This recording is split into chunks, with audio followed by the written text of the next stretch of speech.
Le grand journal des audacieuses avec Marie Masson, qui est directrice des cours Masson, tout simplement. Bonjour Marie Masson. Bonjour Michel Denisot. Qu'est-ce que le cours Marie Masson? Écoutez, le cours Masson est une société de soutien scolaire qui propose des accompagnements ultra personnalisés dans les matières scientifiques avec un objectif unique, faire progresser les élèves, quel que soit le niveau de départ, et tout en veillant à leur bien-être. Nos jeunes aujourd'hui sont soumis à de fortes pressions, accrues par les récentes réformes, et j'estime que mon rôle est certes de les aider, mais surtout de les soutenir. Est-ce que l'enseignement est une vocation pour vous? Alors oui, c'est une vocation car j'aime mes Familiale matières. Ou pas? Pas vraiment, juste la mienne en l'occurrence, mais car j'aime mes matières et j'aime donner envie à mes élèves de les travailler. Si vous voulez, quand on sent un élève qui d'un coup comprend quelque chose, qui même développe un amour pour la matière, ça me donne de l'énergie. Ça me stimule aussi pour pouvoir sans cesse adapter mon accompagnement pour pouvoir être de plus en plus efficace. Alors d'où est venue cette vocation? Oh, et quand j'étais en classe préparatoire aux grandes écoles, j'avais des professeurs de chimie incroyables et ça m'a donné envie de faire la même chose et de transmettre la bonne parole. Quel est votre parcours professionnel avant d'en arriver là? Alors j'ai eu plusieurs vies professionnelles avec l'éducation comme point fixe. Tout d'abord, j'ai un parcours d'experte dans l'enseignement puisque je suis normalienne, agrégée. J'ai enseigné pendant 12 ans en classe préparatoire aux grandes écoles, au lycée privé Sainte-Geneviève à Versailles et à l'ENS. Et depuis 11 ans, je suis examinatrice au concours des grandes écoles. Et puis, voilà, entrepreneuse dans l'âme, à un moment, je me suis dit qu'il fallait quitter la fonction publique pour proposer mon approche du soutien scolaire et aider le plus grand nombre d'élèves. Si vous voulez, pour moi, le cours Masson... Quel a été le déclic? Le déclic, c'est qu'à un moment, je me suis rendu compte que je voulais aider plus d'élèves, justement. Je pense que c'était ça le point essentiel. Et je voulais vivre un peu plus de ma vocation. Et je trouvais que ça suffisait pas. J'avais une classe, c'était très bien, j'étais très heureuse. Mais je voulais aider des élèves, pas seulement en prépa, mais aussi au lycée, ou aussi des élèves qui peut-être étaient un petit peu perdus dans leur parcours scolaire. Je voulais me sentir plus utile, finalement. Alors, quelle formation proposez-vous? Autrement dit, comment ça marche? Écoutez, j'accompagne les élèves de la 3e aux classes préparatoires aux grandes écoles, uniquement dans les matières scientifiques. Pour ce faire, je propose 3 grands types de formations qui peuvent être suivies en présentiel ou en visio, grâce ou à cause du Covid, question de point de vue. Et donc, en l'occurrence, dans ces 3 formations, je vais proposer des cours hebdomadaires et des stages de vacances pour réussir l'année scolaire en cours. Des formations pour préparer aux concours ou aux examens, comme le bac, le brevet, les concours des grandes écoles, et aussi des formations d'anticipation pour se préparer au supérieur, comme médecine ou les classes préparatoires. Alors, vos cours s'adressent à des élèves qui sont en difficulté ou à des élèves qui veulent travailler autrement? Alors, il peut y avoir les deux. C'est-à-dire que moi, j'estime que comme mon rôle est de faire progresser les élèves, j'aime accompagner 2 types d'élèves. Donc, effectivement, ceux qui sont déjà très bons, qui veulent être meilleurs, et ceux qui sont un petit peu perdus et qu'il faut remettre dans le droit chemin, leur réapprendre à travailler, à apprendre un cours pour pouvoir les remettre en selle. Et j'estime que ce sont mes 2 missions. Quels sont les avantages de faire appel à vous? Alors, si vous voulez, je pense que même le cours le plus parfait du monde n'est pas suffisant si un élève ne reprend pas ultérieurement les concepts ou s'il ne les retravaille pas de la bonne façon. Ainsi, lors de mes formations, je donne un plan de travail aux élèves et je m'assure de son respect en travaillant en co-responsabilité avec le parent. Donc, avant les cours, avant les stages en l'occurrence, je vais leur donner des exercices de remise à niveau ou de révision pour que le cours soit efficace.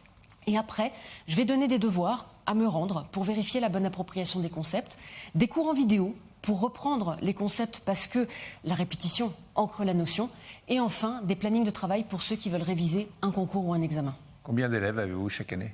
J'accompagne environ 600 élèves tous les ans, ainsi que leurs familles.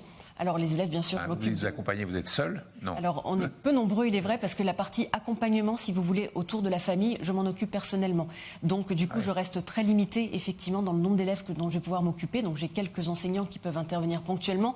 Mais cette partie soutien aux familles, cette partie co-responsabilité pour les guider, ne serait-ce que pour qu'ils vérifient la tenue finalement des consignes méthodologiques à la maison, eh bien je suis obligée de le faire moi-même. Quel est votre taux de réussite?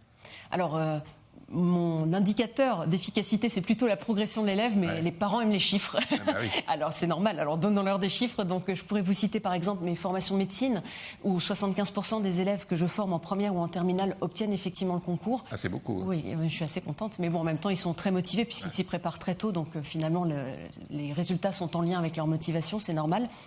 Et par exemple, les concours des prépas intégrés, où 100% de mes élèves obtiennent la première ou la deuxième école de chacun des concours. Donc je suis très contente de ça. Quelle est la pédagogie pour atteindre de tels résultats? Alors, si vous voulez, ma pédagogie repose sur un constat expérimental. Pour réussir, un élève a besoin d'un bon cours, d'une bonne méthode et d'être épanouie. Mais 15 années, si vous voulez, en tant qu'enseignante, examinatrice, répétitrice, en France comme à l'étranger, de bac-4 à bac+5 m'ont permis de développer des méthodes efficaces de formation et d'encadrement. Aujourd'hui, je sais que si un élève travaille avec mes cours et ma méthode, et s'il s'en donne les moyens, il pourra réussir, il pourra s'en sortir. Par contre, bien sûr, il faut qu'il travaille de son côté, bien évidemment. Il m'est arrivé dans le passé d'encadrer des élèves qui avaient fait un démarrage en classe préparatoire compliqué, et je les ai guidés, et ils ont travaillé dur, et ils ont réussi à intégrer Polytechnique. Alors vous me direz, ça a l'air magique comme je le dis, mais en fait non, c'est juste méthodologique. Alors si on remonte très loin dans le temps, imaginons que je sois en première ou en terminale et que je rame et je fasse appel. Pourquoi je ferais appel à vous? Qu'est-ce que vous avez à dire pour me convaincre? Écoutez, déjà effectivement pour vous convaincre, je vous dirais que moi ce que je veux absolument faire auprès des élèves, c'est ne pas leur proposer quelque chose qui est inutile. C'est-à-dire que les parents, quand ils m'appellent, veulent systématiquement tout de suite des cours. Moi, je prends un temps avec l'élève pour voir ce dont il a réellement besoin. Parce qu'aujourd'hui, beaucoup d'élèves prennent du soutien scolaire alors qu'ils ne savent juste pas apprendre un cours. Ils apprendraient leur cours correctement, ils s'en sortiraient tout seuls et ils n'auraient pas besoin d'être soutenus au quotidien. Donc d'abord, je fais un état des lieux pour essayer de voir ce qui est adapté, pour éviter de les perfuser de cours particuliers parce que ce n'est pas du tout ça l'objectif, ou de stage ou autre. Et mon but, c'est de les remettre sur les rails, mais avec le minimum d'heures, parce que n'oublions pas, quand on est en première ou en terminale, on a une vie. Et que si notre vie est tristounette, on ne réussira pas plus ses études. Donc j'essaye de trouver la balance entre ce qu'il faut faire pour que l'élève s'en sorte, bien évidemment, d'un point de vue scolaire, mais pour qu'il soit heureux malgré tout. Comment vous l'accompagnez ? Alors, donc ça va commencer par, je vais voir avec lui comment il apprend un cours, je vais tester un petit peu ses connaissances, ensuite je vais lui donner un planning à respecter, que je vais surveiller pendant 15 jours, tous les jours, il va me dire un peu ce qu'il a fait, pendant combien de temps, pour que je puisse m'assurer que le travail a été fait correctement. Et une fois que c'est fait, une fois qu'on voit de quoi il est capable, une fois que le cours est su, là on s'adapte. Là on se dit, bon, il faut des cours hebdomadaires, ou peut-être plutôt des choses pendant les vacances, ou peut-être juste, il manque des petites indications dans son cours de son professeur. Alors peut-être que je vais lui proposer juste une vidéo de cours, tout simplement. Bref, j'essaierai de proposer le panel nécessaire, mais suffisant. Quelle est la différence entre le cours Masson et vos concurrents ? Je dirais que pour réussir ses études, je pense qu'il ne faut pas que ça se fasse sous pression, ni sous perfusion de cours. Donc si vous voulez, ma pédagogie consiste à essayer de remettre les élèves sur les rails avec des méthodes académiques éprouvées, et ce avec bienveillance. Mes indicateurs de réussite, ce serait tout simplement le bien-être de l'élève, parce que c'est très important pour moi, parce qu'ils sont soumis à de très très fortes pressions, les pauvres chéris, aujourd'hui. Avec les réformes aussi, c'est compliqué. Bien sûr, la progression et le gain en autonomie pour à terme être indépendant et ne pas avoir besoin de soutien. Qu'est-ce que Dimitri ? Ah, Dimitri. Dimitri, donc déjà, c'est mon idole. C'est en hommage à Dimitri Mendeleïev. Mais au-delà de ça, Dimitri, c'est pour moi, pour le cours maçon, un nouvel outil pour accompagner plus d'élèves, tout en conservant notre méthodologie éprouvée et performante. Donc, si vous voulez, c'est une application mobile de soutien scolaire pour toutes les matières. Et au-delà, si vous voulez, ce qu'on peut s'imaginer, c'est que effectivement, une application mobile, il y a un côté pratique de réserver un cours dessus. Mais ce qui rend Dimitri unique, c'est que son fonctionnement repose sur des principes de co-responsabilité indispensables à la réussite de l'élève. Et en l'occurrence, la co-responsabilité entre parents, élèves, professeurs et moi-même, et ce à chaque étape du cours. Quels sont les objectifs maintenant de cours maçon ?